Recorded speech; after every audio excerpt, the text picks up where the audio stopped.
Alright, for the third and final Spider-Man 2099 level, let's see who's actually heading the supposed operations at Alchemax. Again, if you read the Clone Saga storyline, you know kind of exactly who was that silhouette. It was Madam Web Elevator, all along. elevator music in the background.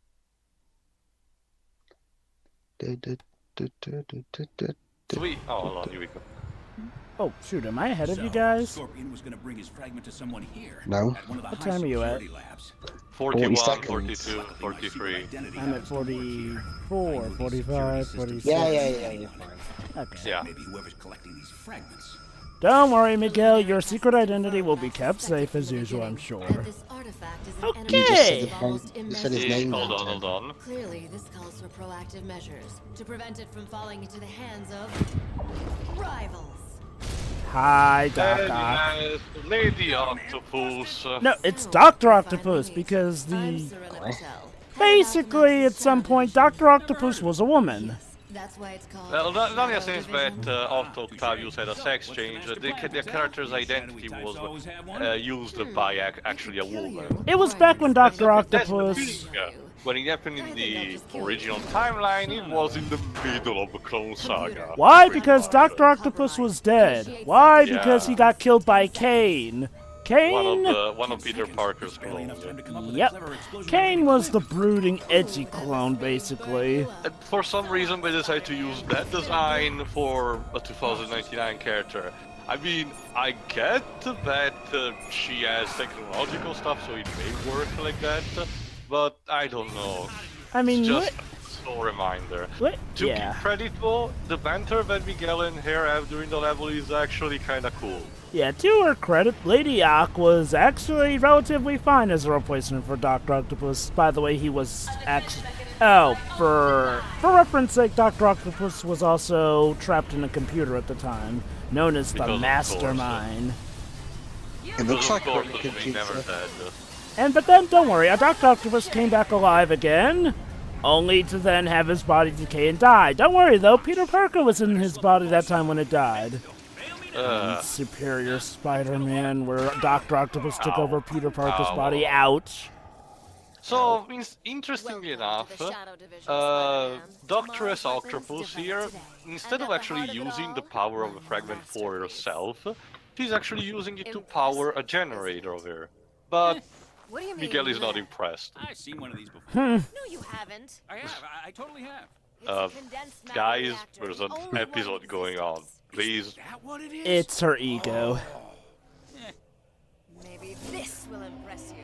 The power of 1,000,000 thermonuclear reactions at my command. Is Now that the what, like, world it's a will mystical rise. fragment, that's what you're Everybody using sing, for? everybody That's, pray. I'm with Miguel on this one, it's really lame. So, surprisingly enough, for this first phase, you can't do anything. Like, you're grounded for like 30 seconds and then you'll get another cutscene or will have to jump away. Cinematic much? I don't Because know, I've it's got really my weird. lamp. Jesus Because I've Christ. got my lamp. If this was in the dark, I could have added it being rather distracted. Don't Ow. worry, it becomes light in just a second. Ow. Just ow. Oh. Okay. Yeah, Gotta go somewhere. First step. So basically, now we need to depower this generator. That means this is gonna function kind of like a mini hub. We'll have to infiltrate each of the 4 rooms that lead to the cables, deactivate the mini generator, start them, and then once all 4 are deactivated, go back to the generator and decommission Dr. Octopus herself. The problem is the minions of this level are quite annoying. You still have the public eye running around here and there, but they're not too much of a nuisance. But then you get these mutant prototypes that just keep pairing all of your attack and there is so much hit points. Lovely. Thankfully, they're not too much in the level, but they're cool. They're really a Somebody's nuisance. been overdoing it with the growth hormones. Anyway, might as well give for the character. Well, the character of Dr. Octopus is another thing, so I'm gonna post for the fact of the original character of Lady Octopus, the one that in the 616 timeline was called Caroline Trainer. She was created in 1995 by Jamie DeMatteis and Angel Medina. Like Jova mentioned, she was created for the sole purpose of continuing the Clone Saga, replacing Dr. Octopus, which was dead at the time. Killed by the Clone Saga. I mean, because, you know, that it basically... Well, to be fair, Jova, if there was any character that could kill me, that was Kane, and Kane was kind of one of my favorites back then. I don't know. True. You know, I mean, admittedly, Kane...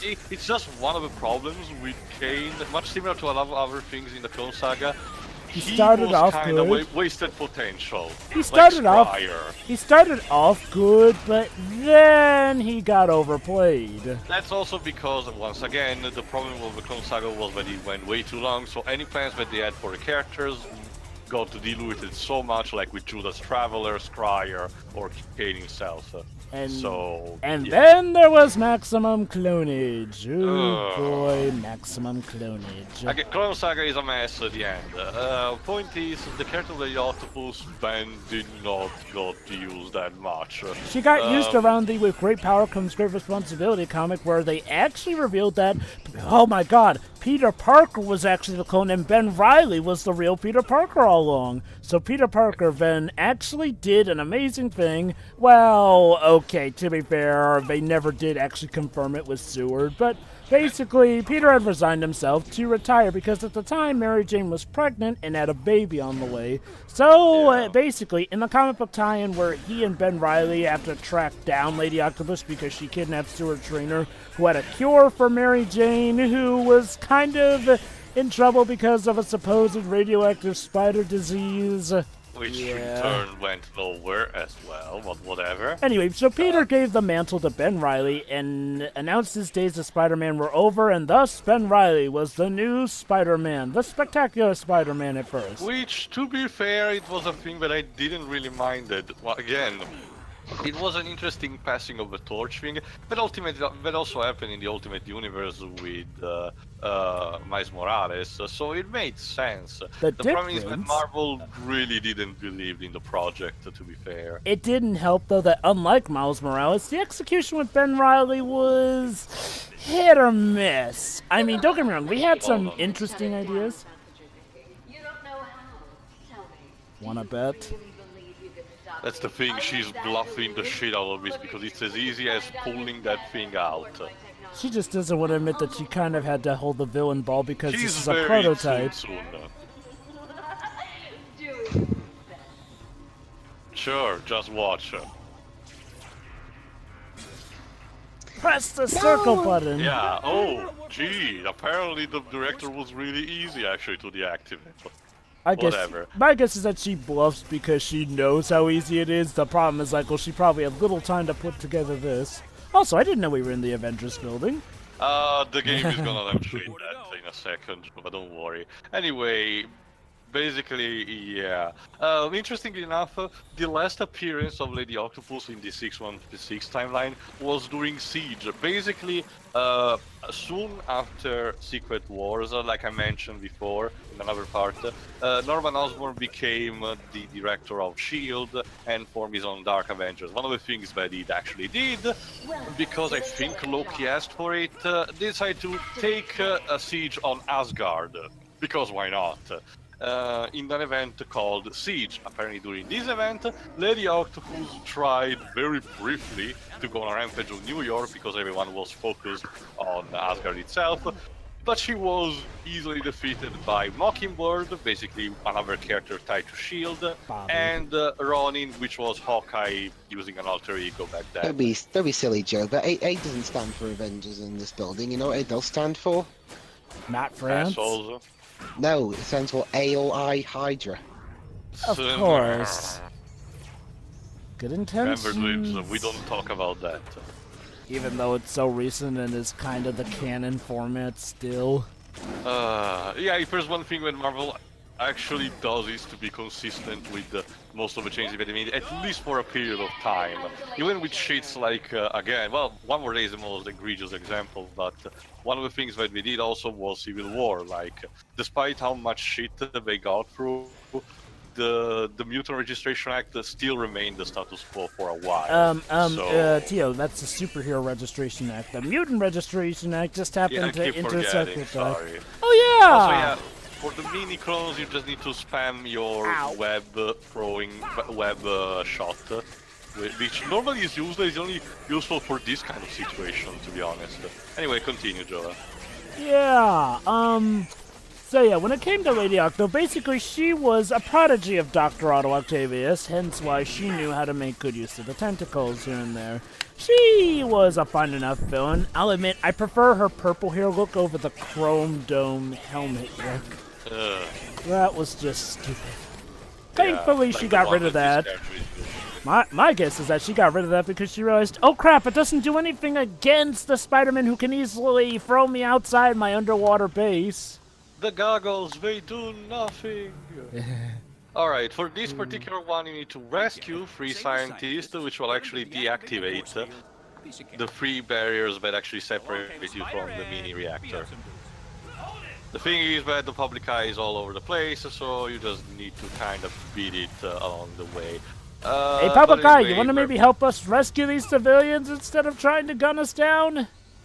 But anyway, where was I? Alright, basically, after a while, after a while that the torch had been passed from Peter to Ben, basically Marvel, in order to continue once again the Clone Saga, kinda invented a very lame excuse to actually have Peter back as Spider-Man and basically reprise the entire debate of which of the two is the clone.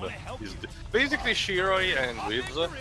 The Clone Saga verges entirely on the single question: who is the original Peter Parker and who is the clone? Spoilers, yeah.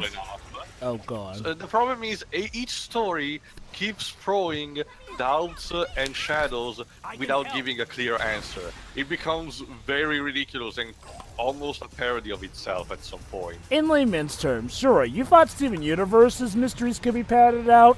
The Clone Saga is that times 10. And I'm not even kidding, the Clone Saga lasted more than a decade. And then, of course, there's the second Clone Saga, which got started recently. Thankfully, though, it should be over. I'm just having Clone Sagas. And Clones- them not being very good. Because clones admittedly were a cool concept back when the Clone Saga started, around the end They of the Silver Age. Kind of a staple of fiction, those kind of journey into mystery kind of stories like Flash Gordon. Those things were kind of interesting back in the 60s or even the 50s. The problem is, the problem that we keep mentioning is that it got stretched to no end, and again, it became eventually a parody of itself, and it ended in one of the most raunchy and terrible ways that you can imagine. What, you mean Norman Osborn impaling Ben Reilly on his glider, which revealed that Ben Reilly then turned into dust, and that finally answered the long life mystery, which is the real Spider-Man? Remember, Jova, also Norman Osborn having sex with Gwen Stacy. Oh right, that was also why did that need to even be part of the Clone Saga? Because we why? kinda need to shit on Gwen Stacy's character, don't you know? Oh yeah, I'll that's even go right, so far. because of the clone Gwen, that's right. I'll even go one step further too. I'm not even gonna agree with you with the whole. Oh, Peter, who's the real Peter? Simple, right? No, I wouldn't even call that simple. It sounds unnecessary. It sounds like you're just intentionally just trying to make something confusing because that equals deep. The That's why reason it's it was a bigger deal was because it looked like at first that it was going to turn out that Ben Reilly was actually the real Peter Parker, but then they backtracked on that. No one believed that. Literally no one believed for a second that Peter would have been disposed like that really quickly. That's part of the reason why Ben Reilly's run sadly did not really take off well, because It's a shame because at the end of the day, Ben had so much potential as a character. And it would have saved Peter from a lot of suffering, because, oh boy, if Peter had just, quit being Spider-Man, let Ben Reilly be Spider-Man, have a nice, quiet life with his wife, maybe have a daughter who grows to have superpowers or whatnot, he could have avoided so much.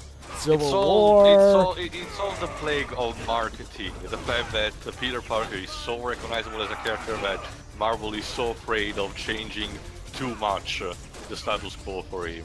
Except for one more day, it was actually about changing it back to the Well, old. no, but I mean in that case it was kind of restoring the status quo to its original form. Which was So- stupid. The status, I mean, because But honestly, what I the mean quote-unquote... is, Oh, go on. No, but basically, what I mean is that it's like what Linkara said in his review. Like Marvel has this idea that the only very marketable Spider-Man is Peter Parker, very young, carefree, running around New York, swinging away, and stop heist by minor criminal. And how Joe Quesada put it, he has to be a loser. Yeah, like no. It's not like this goes completely against what Peter Parker's character was supposed to be, like an everyday hero, like He was the hero that was everyman. relatable to the viewer. A teenager. The guy who had to pay the bills and shit. Here's the thing, though. He's related to us, the everyman. Do we really want to see ourselves as losers who will never get to have a married loved one because we're too good a person? Yeah, that's like Joe saying that, implying that the viewer base at Marvel is full of man-children losers. He kind of actually to be fair, did hint at that. there is a chunk of it, like in every major fan base. It's not like denying it is the right answer, but still, generalizing is not gonna work. The problem with the current Spider-Man brain trusted comics is like, well, they're essentially the equivalent of angry fans who hated change, and now they're the nuts running the asylum.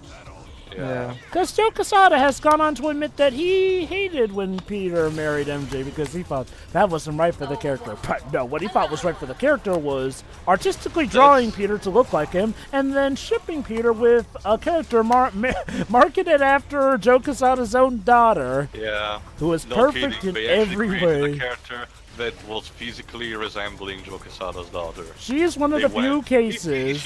That's the pinnacle of horrible it's like fanfiction. It's like that writer for the Powerpuff Girls reboot, self-inserting as a Gary Stew. Like I know this is a dirt. I think even fanfic writers will look at that and go, no. They did. Yeah, just no. I mean, I hate to say it's a dirty word, but Carly Cooper, the character in question, she was one of the few cases where it is completely legit to call her a Mary Sue. Like, let me put it like this: she somehow knew Peter better Hold on, we're than. about to have another I can't dialogue. believe I I've think. let you live this long. I'm warning you, Spider-Man. Give up now before I'm forced to destroy you. Oh, I'm so frightened. If there's one thing I like about Trainer, it's her penchant to Hold try on, and. he's gonna test her. Ooh, I'm really getting under your skin. I keep this up. You're gonna have a meltdown, aren't you? I won't. Don't. Sounds a little bit like Stan Lee. Well,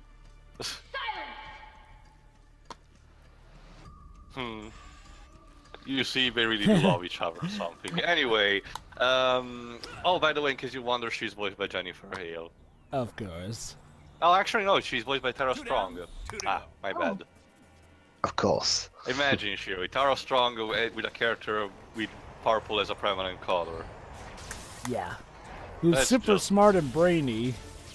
Let's just keep going. In the meantime, oh yeah, by the way, I forgot. In these previous two tunnels, the way to get in were to actually, defeat in the books. For these other two, Dr. Octopus herself will actually confront with a mechanical arm. So, mini boss fight. This should finish you handily. It's actually more easier than it seems. There are actually electric platforms on the ground that you need to essentially to bait the claw to actually, crush on it. And when it crushes on it, it gets stunned, so you can, jump on it and reach Poke. Dr. Octopus herself. Beware my mechanical poke of doom! There we go. Well, Oh, shit. Force field connected to the arm's power source. no, I could not have foreseen this relinquishing my weakness! Here we go. Basically, do it two times and you're done. It's actually really easy as a mini boss fight. Just twice. Well, that's because it's a very short boss fight anyway. Like It's a mini it's one. not really a proper confrontation. It's just something that it's impeding you to get to the actual dungeon. Otherwise, Dweebs, honestly, the level will drag way too long anyway. So, compared to the previous two ones, this level is probably the best of the 2099. Wretch, you've broken my power couplings. I can't work this Sound on. good. Technobabble. ha! and I hope you got a giant sling. Oh, Hey, did you just run off in the middle of my joke? Oh, how man, rude. It's gonna be a good one too. No, it wasn't. Plus the force field's down. Is this Spider-Man? The Spider-Man feels the most Deadpool-y of all of them. More like, well, remember, the whole shtick about Spider-Man doing jokes in the middle of battle is him coping with the immense stress that he's handling through combat and shit because, quote-unquote, he's relatively young for being a superhero. You know, speaking of the name of this game, Shattered Dimensions, it's kind of a bit weird considering how this is actually not a different dimension, but in the future of the 616 universe as Edge of Time. Well, it always intertwines. The 2099 universe has always been an uncertainty. Basically. The problem, though, is that Edge of Time reveals that, yes, this is actually the future of the 616 universe. Well, as Madam Web said, it's a future that may have to realize that. Remember, they even tied Astro versus Hulk here or something. The idea is that the 2099 can be counted as a possible way the traditional Marvel universe can become. It's just not one that can be a certainty yet. My guess is that eventually Marvel is actually waiting to reach the actual year 2099 to actually confirm it or not or something. Here's just hoping they don't do what they did with MC2, though. Oh, jeez. A lot of the alternate universe were really bad, to be honest. So, but still, though, Spideyverse was taking it too far. Like, hey guys, you want to see all your favorite canons of Spider-Man? Cool, come to see them die.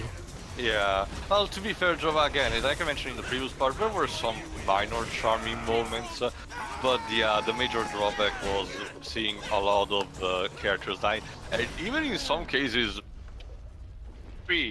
Distaste. I mean, the offer having a very huge distaste where it's like you have the glorious entrance of 70s Japanese Spider-Man with leopard on, and you have one of the villains practically insta-kill him a panel later because you don't know how to, properly write you out of this. I mean, look, don't get me wrong, Michael. I'm not saying that I'm expecting there to be no death whatsoever, but who wants to come to a crossover where the majority of the heroes who cross over in there die? What fun is that? And before anyone says the obvious answer, shut up. That's not how it's actually gonna end. Not just that, Jova. Not even that. Like, some of the conflicts that turned up into, well, not characters that the canon Peter Parker and Superior Spider-Man were tied together in the same group, and eventually they had to fight it out, their differences, because Octopus was still a piece of shit. That was satisfying. Yeah, that was actually cathartic. It was. Finally, we get to see the real Spider-Man stick it to that supposedly superior Spider-Man. But okay, I guess. But aside from that, like having some pointless, like the general event starts in the first place. Like, for context, Neil Gaiman, which is regarded as a great comic book author, yes, he still did some weird shit like Beowulf 2007. And but Coraline. He created some of the best comics that you may read, like Sandman, for example. And one of the things that he did was create another Marvel alternate universe, one with a simple premise. It's the Marvel superheroes and villains, but they are in medieval times. The Marvel 1602, basically, it's called. The time of the Pilgrims, basically. Yeah. The Spider-Man of that time, Peter Parquag, yes, so they went there, actually was a decent character, one that had an interesting story arc tied to the other characters and to himself. So how does Spider-Verse start? By killing him in like one page. That's the first thing that you see. Even in comics like Infinity Gauntlet, it didn't get to the point where heroes started getting axed off. Not just that, like, normally, for the sake of the normal Marvel universe, you operate on the logic that death is not really an issue. But for Spider-Verse, which handled different dimensions, death was pretty much a permanent thing for most of them. So I don't really know what the thought process was. Also, yeah, I died. That's how the game over screen looks like. However, you get respawn practically immediately from the checkpoint, so death is more like a minor issue here, just like is in normal comics. Yeah. I mean, and before anyone says, well, hey, maybe they'll come back, here's the thing, though. Whether or not those other guys will come back from death, you gotta also remember, in a crossover like that, death is not only a bad thing, but it's also a hindrance in the sense that, consider it like, okay, it's the equivalent of getting a red card during a sports season. Yeah. Essentially, though, that character's gonna be out for pretty much the rest of the story unless there's some part where they all come back, and even still, I mean, the characters didn't even get to do much before they got killed off. That's what really sucks. Like, heck, even Ultimatum let more of its heroes do more before they met their ends. Like, heck, and that also had another kind of excuse that in the Ultimate Universe they imposed the rule that death was actually permanent unless very special cases. Heck, we actually had a scene with Thor fighting in the underworld against Hela alongside Captain America who had died, and Captain America got to come back. Well, that was kind of an excuse because Thor being a demigod, it makes sense for him to sacrifice because then he had an excuse to return. Yeah, shame Thor had to kind of stay, though, in the underworld because his sister Hela's kind of a dick like that. Hello. Let's see where this goes. That's what you get when you have Kate Blanchett as a villain, Jova.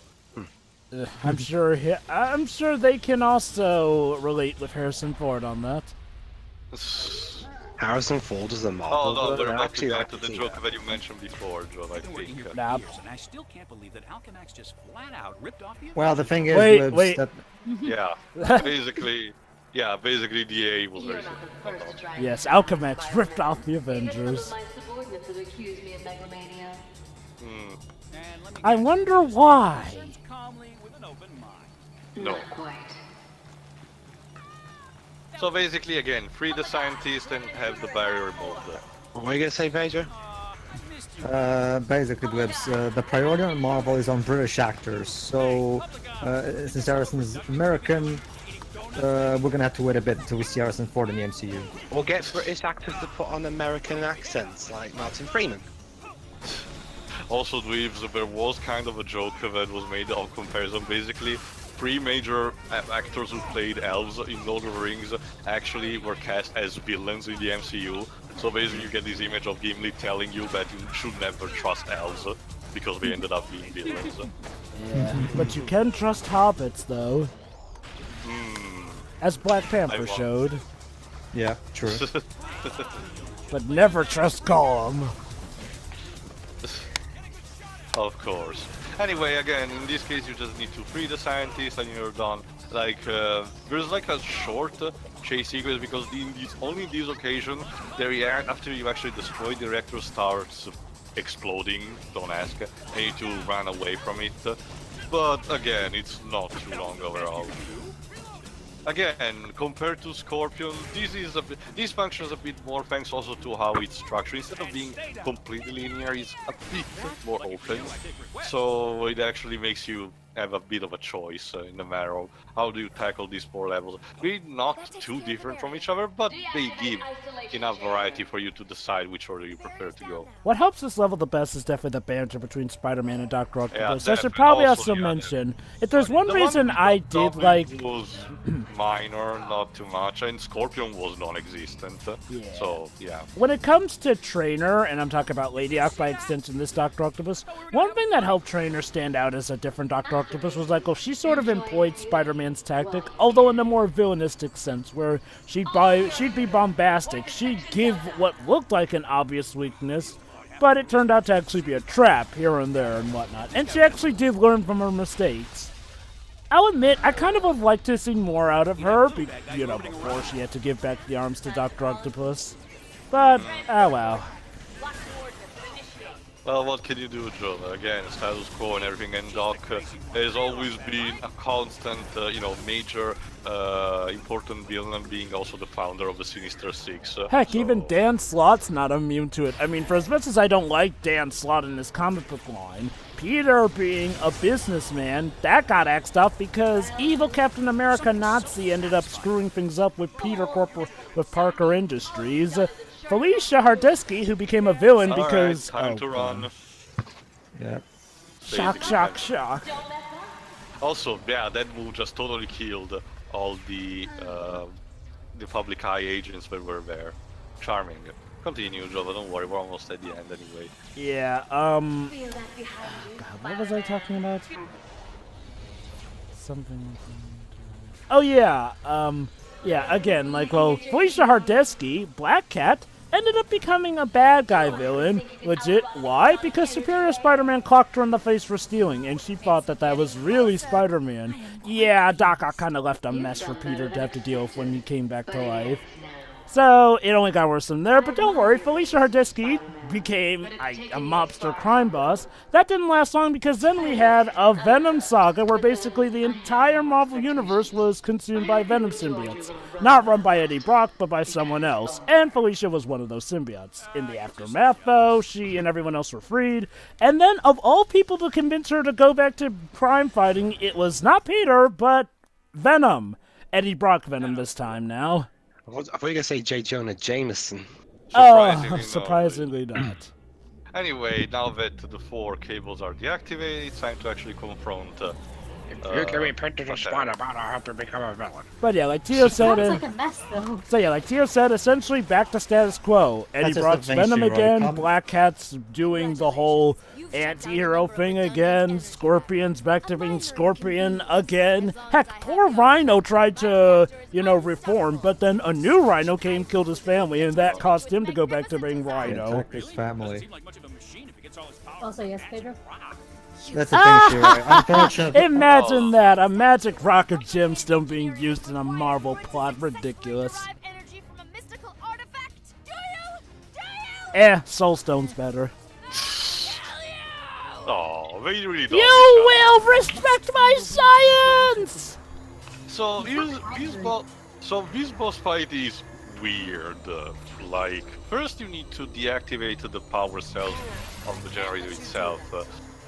Basically, the laser that you see do not damage you directly, but it overheats the hexagon. It looks like the that boss you're fight for the PS1 game. Maybe they took inspiration from that. Oh, don't worry, dude. Seriously, you pull switches, and then when all the switches are pulled, you just jump in and punch Dr. Octopus. This is the boss of the PS1 Oh, game. Dwibs. Wait till you see Edge of Time, because that rips off the Doc Ock Carnage boss to a T. Yeah, pretty much. I think what you need to do is actually grab Variable like that. And now the real fight kind of starts, but it gets kind of weird. It starts going around the arena, and you need to destroy your barrier shield, and then not probably cover, but I think tossing bombs from the minion that she sends. Otherwise, yeah, just that. It's like a twisted game of Twister, the hot spot. Yeah. A lady can't be too careful these days. Anyway, yeah, like Pedro was mentioning, the fact that a lot of time comic books are just more painful than the fun that they give. The thing is, being so varied, they actually do bring, something that someone may like.